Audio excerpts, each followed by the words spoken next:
Mexico Profundo, Reclaiming a Civilization.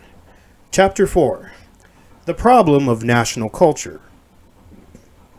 In the previous pages, I have offered arguments that lead to the conclusion that Mexican society is composed of a variegated assortment of peoples and social groups. Each one of them possesses and practices a specific culture which differs from that of the others. The degree of cultural divergence varies according to the cases one decides to compare. There are local variations that do not obscure the presence of a common basic culture, and there are radically different ways of life, oriented in terms of essentially different historical experiences. My argument has been that the cultural diversity of Mexico cannot be understood in terms of different cultural levels. That is, it is not a matter of expressions that differ among themselves according to the position that each group or social segment occupies, in terms of their greater or lesser access to the resources and practices of a common culture. This phenomenon, cultural differences related to social stratification, is no doubt present in the cultural dynamics of the country. However, it is not the factor that explains the cultural diversity of our society. Much deeper than such situational differences at bottom, what explains the absence of a common Mexican culture is the presence of two civilizations that have never fused to produce a new civilizational program. Neither have they coexisted in harmony to each other's reciprocal benefit. To the contrary, the groups of Mesoamerican origin and the successive hegemonic groups dominant in Mexican society, with their versions of Western civilization, continue to be opposed. There has never been a process of convergence, but rather one of opposition. There is one simple and straightforward reason. Certain social groups have illegitimately held political, economic, and ideological power from the European invasion to the present. All have been affiliated through inheritance or through circumstance with Western civilization, and within their programs for governing there has been no place for Mesoamerican civilization. The dominant position of these groups originated in the stratified order of colonial society. It has expressed itself in an ideology that conceives of the future only in terms of development, progress, advancement, and the revolution itself, all concepts within the mainstream of Western civilization. Cultural diversity, and specifically the omnipresence of Mesoamerican civilization, have always been interpreted with that scheme in the only way possible. They are seen as an obstacle to progress along the one true path and toward the only valid objective. The mentality inherited from the colonizers does not allow perception or invention of any other path. Mesoamerican civilization is either dead or must die as soon as possible because it is of undeniable inferiority and has no future of its own. The presence of two distinct civilizations implies the existence of different historical plans for the future. We are not dealing simply with alternatives within the framework of a common civilization, proposals that might alter current reality in many ways, but that do not question the ultimate objectives or the underlying values that all share as participants in the same civilizational project. We are rather dealing with different projects which are built on different ways of conceiving of the world, nature, society, and humankind. They postulate different hierarchies of values. They do not have the same aspirations, nor do they understand in the same way how the full realization of each human being is to be achieved. They are projects that express two unique concepts of transcendence. Throughout, attempts at cultural unification have never suggested unity through creation of a new civilization that would be the synthesis of the existing ones. Rather, unity has been attempted through the elimination of one, Mesoamerican civilization, of course, and the spread of the other. The colonial enterprise engaged in destroying Mesoamerican civilization and stopped only where self-interest intervened. When necessary, whole peoples were destroyed. On the other hand, where the labor force of the Indians was required, they were kept socially and culturally segregated. Indirectly and in a contradictory fashion, the minimum conditions for the continuity of Mesoamerican civilization were created, in spite of the brutal decline in population during the first decades after the invasion. This decline is one of the most violent and terrible demographic catastrophes in the history of humanity. Its intrinsic nature prevented the colonial regime from posing a project of cultural fusion that might have amalgamated the Mesoamerican and the Western civilizational planes. The ideology that justified colonization was that of a redemptive crusade, thus revealing the conviction that the only path to salvation was that of Western civilization. The westernization of the Indian, nevertheless, turned out to be contradictory, given the stubborn necessity of maintaining a clear distinction between the colonizers and the colonized.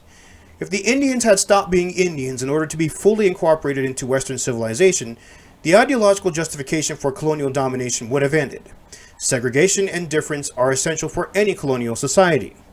Unification, on the other hand, whether by assimilation of the colonized to the dominant culture, or through perhaps the improbable fusion of two civilizations, denies the root of the colonial order.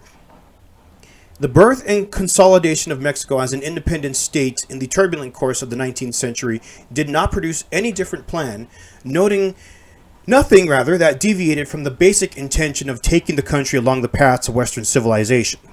The struggles between the liberals and the conservatives reflect different conceptions of how to achieve that goal, but those struggles never question it. The new nation was conceived as culturally homogeneous, following the dominant European conviction that a state is the expression of a people with a common culture and the same language and is produced by having a common history. Thus, consolidating the nation was the goal of all the groups contending for power. They understood consolidation as the slow incorporation of the great majority to the cultural model that had been adopted as the national plan. What was the model around which the nation should unify? It was a purely Western one. It could not be otherwise given the background of the ruling groups. Those who claimed the right to define the course to be taken by the newborn nation were the minority who inherited the orientations of Western civilization transplanted to these lands by the ancient colonizers. Liberty, yes. Greater justice and equal rights, yes, but all directed towards the transformation of Mexican society into a quote-unquote modern nation and in the mold of Western civilization. The vast majority of Mexicans lived outside that mold because they belonged to a different civilization. Consolidating the nation meant, then, proposing the elimination of the real culture of almost everyone in order to impose a culture held only by a few. And the model to be imposed was not in any respect a higher level, a necessary and natural step to which the great majority would have risen had they not been prevented by the injustice and the restrictions of the colonial regime.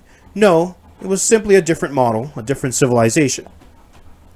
In the terms in which I treat the problem of national culture here, neither do the paths taken after the triumph of the Mexican Revolution signify a change of direction. Modernization and concern with quote-unquote development follow the lines of a substitution of a Western cultural model, and the clearest example is now closer: the United States. In the previous chapter, I discussed some considerations about the official ideological formulation of Mexico as a mestizo country, and this point will be taken up again later.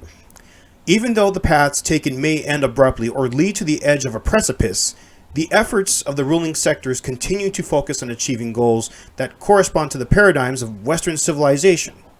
Faced with disaster, one is allowed to question the strategies and the procedures being followed, but never to imagine that there might be alternatives on a global level. The only plan that at any moment had the possibility of converting itself into a national alternative, leaving aside for a moment the permanent resistance and the incessant struggles of the Indian villages, was that formulated by Emiliano Zapata's movement. Its defense of the villages, its agrarian orientation, its affirmation to the real-life patterns forged through the centuries, all gave to the Zapatista movement a special, different place within the various currents of the Mexican Revolution. No doubt there were other groups that acted from the same deep sense, but none achieved the transcendence and the national significance that the Southern Revolution had in its day. Nevertheless, the revolution defeated Emiliano Zapata more than it did Porfirio Diaz. We should not deny the importance of the agrarian articles of the 1917 Constitution or the merits of the best moments of the revolutionary governments, as in the Cardenas period, but we must recognize that the essence of the Zapatista plan was eliminated. The only parts included in the triumphant revolutionary program were those demands that appeared compatible with the goals that in the end defined the revolution. I say those that seem compatible, since in the course of the years, and more so each day, there have been backward steps in the initial agrarian program. This clearly indicates that the program is less compatible with the Zapatista postulates than seemed to be the case at first. In fact, only isolated demands were incorporated, but never the underlying plan that gave the demands meaning and depth. A first conclusion is inescapable. The ruling groups of the country, Those who make or impose the most important discussions affecting all of Mexican society have never admitted that to advance might imply liberating and encouraging the cultural capacities that really exist in the majority of the population. Never has it been suggested that the development might mean precisely creating the conditions in which the diverse regional and popular Indian cultures could grow and become fruitful. These cultures make life possible for the majority of Mexicans. A colonized mentality, based on a scheme of domination from which they benefit, has kept the ruling groups from considering any cultural alternative. They rigidly promote Western schemes through inability for convenience's sake, through submission, or most probably, through simple blindness to reality itself. What has been proposed as national culture at different moments in Mexican history may be understood as a permanent aspiration to stop being what we are.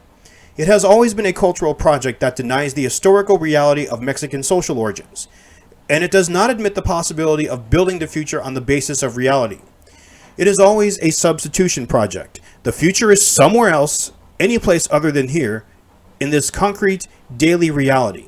Thus, the task of constructing a national culture consists of imposing a distant, foreign model, which in itself will eliminate cultural diversity and achieve unity through the suppression of what already exists. In this way of thinking about things, the majority of Mexicans have a future only on the condition that they stop being themselves.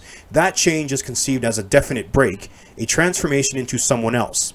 It is never conceived as bringing up to date through internal transformation, as liberating cultures that have been subject to multiple pressures during 5 centuries of colonial domination. The constitutional history of Mexico is an example that illustrates this schizophrenic posture in a striking way. In all cases, it has led to the juridical construction of a fictitious state from whose norms and practices the majority of the population is excluded. If this is not the case, how do we explain evident contradictions?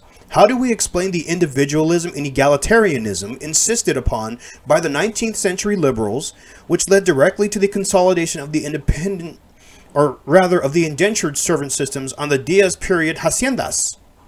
How do we explain anti-clerical legislation converted into fictional debt letter laws, followed by a tacit agreement with the church that negates the spirit of the laws?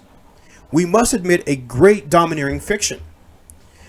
Otherwise, how do we explain a system of democratic elections based on the recognition of political parties as the only legitimate vehicles for electoral participation in a country in which an absolute majority of the population does not belong to any party or exercise its right to vote?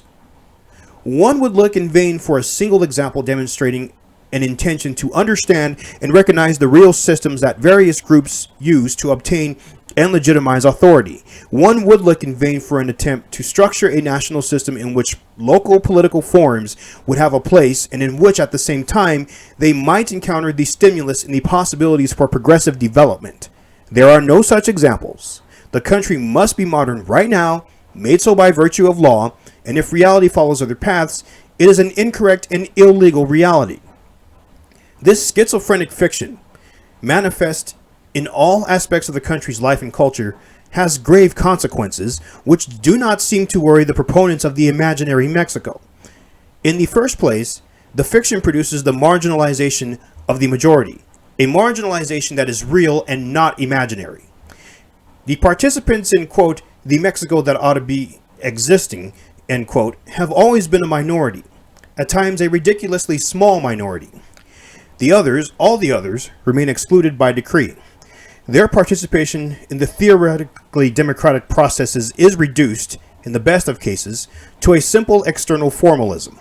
It is far from their real life and is sometimes completely fictitious. The norms that pretend to govern all orders of life are conceived as lying within a cultural matrix in which only a minority of Mexicans participate. From that governing nucleus and as a function of their interests and tendencies, various efforts have been made to integrate other sectors into the behavior the model implies. These efforts have varied over time, but have always been within the mainstream of Western civilization. To be a Mexican citizen in the full sense of the term, it is not enough to have been born here and not renounce the nationality earned at birth. For the majority of additional condition remains unexpressed in the illusions of legal terminology. It is to learn a culture different from that which frames and gives meaning to one's daily concrete existence because one's own culture turns out to be illegitimate within the imaginary Mexico. This is not, then, a marginalization that is expressed only in reduced access to goods and services, but rather a total marginalization, an exclusion from one's own way of living. Many Mexicans thus have a choice. They can live on the margin of national life, related to it only by the minimal, inevitable relations between their real world and the other, which appears as different and external, or they can live a double life, also schizophrenic, changing between worlds and cultures according to circumstances and necessities. Or, finally, they can renounce their identity from birth and try to be fully accepted in the imaginary Mexico of the minority. The notion of democracy was established 2 centuries ago as one of the central aspirations of Western civilization. However, upon being mechanically transplanted into a postulate of the imaginary Mexico, it converted itself into a series of mechanisms of exclusion whose effect was to deny the existence of the population. It is a curious democracy that does not recognize the existence of the people themselves, but rather sets itself the task of creating them. Afterward, it would, of course, put itself at their service. It is a surprising democracy of the minority, a national program that begins by leaving out the majority groups of the country. It is a project that ends by making the illegitimate the thoughts and actions of the majority of Mexicans. The people themselves wind up being the obstacle to democracy. A second consequence is also inevitable. By making reality a blank page, one chooses not to make use of the greater part of the cultural capital of Mexican society. It becomes an absolute impossibility to recognize, appreciate, and stimulate the development of the extensive and varied cultural patrimony that history has placed in Mexican hands. The old colonial blindness remains, the notion that there is nothing but which a future can be built. If the people have to be created to substitute for the non-people who exist, it follows that a culture also has to be created to substitute for the existing non-culture.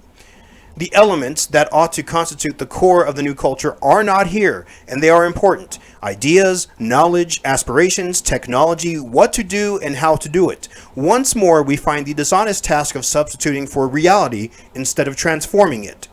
All the capacities accumulated and refined through the centuries, all the cultural patrimony of the Mexico Profundo pass without notice into the category of uselessness.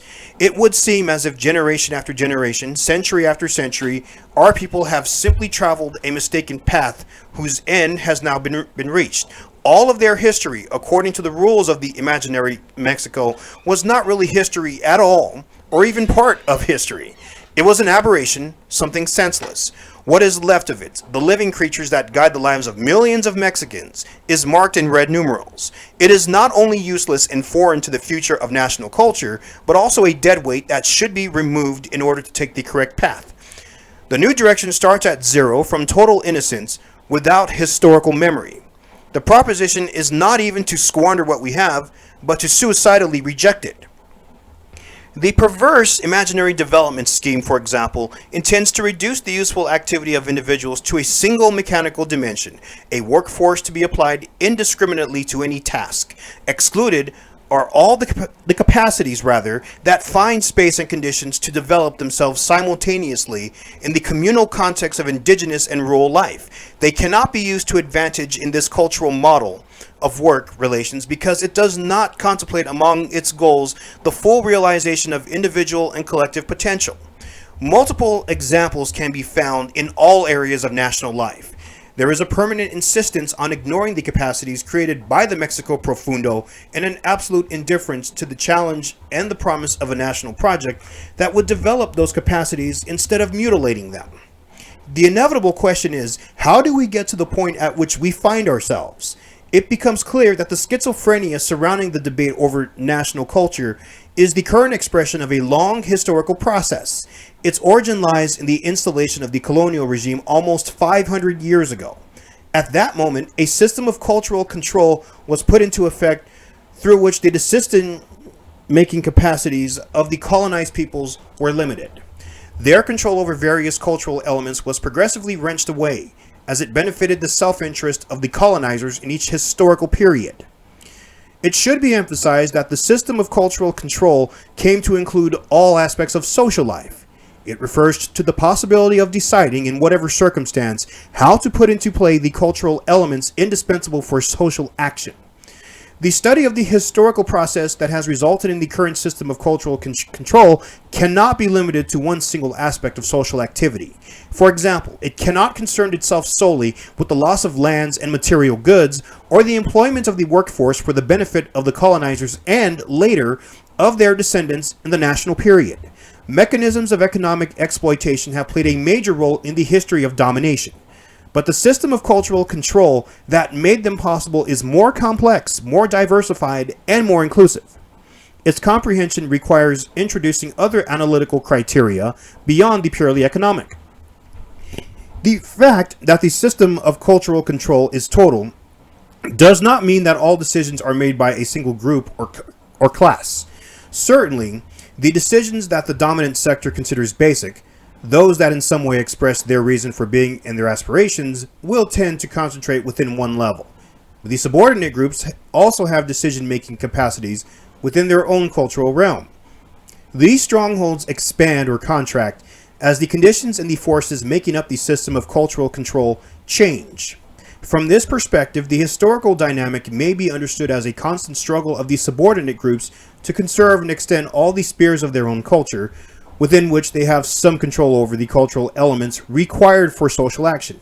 Facing them is the dominant society, whose intention is to broaden and consolidate its own sphere of cultural control as it relates to needs and self-interest. This process can be seen most clearly in plural societies of colonial origin, such as Mexico, where subordinate groups have a very different culture from the dominant ones. In this situation, the struggle is for space of one's own within the system of global control. The struggle thus simultaneously expresses the confrontation of different cultures and cultural goals and the conflict over greater participation in the decision-making within the total system of cultural control. These ideas, presented in schematic form, are intended to orient the reader to the theoretical perspective that underlies the following chapters. I will try to present a general vision of the major events and most important mechanisms that have configured and transformed the system of cultural control in Mexico over the last half millennium. As I have said, the effort is not to make a historical synthesis, a task that would be beyond the scope of this work. Rather, I would like to point toward a way of thinking about our history, one that will put the cultural reality of Mexico at the center of attention. This reality is understood as the histories of diverse peoples with ties among themselves, but who also follow their own particular cultural determinants. More than offering results, the following pages propose a future task, a collective and increasingly broad one.